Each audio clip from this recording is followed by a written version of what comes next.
আম্মু যদি গরু কিনতে যেত। তো আফা গরু পছন্দ হয়েছে নি? গরু তো ঠিক আছে, হ্যাঁ পছন্দ হয়েছে, দাম বলেন।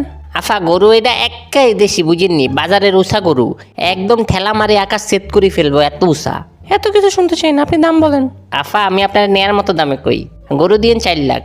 4 লাখ? আম্মু আমি জানি তুমি কি ভাবতেছো, আমি তোমাকে আগেই বলে রাখি এটা গরুর হাট, শপিং মল না।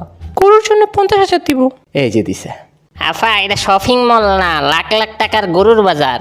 ভাই আমি এই মহিলার চিনি না, আমি এমনি গরু দেখতে আইছি। 50,000।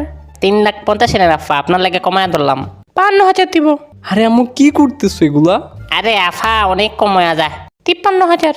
আফা 3 লাখে নেন, এই দামে নিলে একবারে জিতবেন। 55,000 দিবেন? কেমনে দেয় আফা? আচ্ছা আপনার আমার 2,70,000 দিন। 0,55,000 টাকা দিবেন? পাশের ব্যাপারে এই দামই দিয়ে দিবে। আরে কে দিবে? আচ্ছা আফা 2,30,000। 56,000 টাকা। 2,57,000। 1.5 লাখ।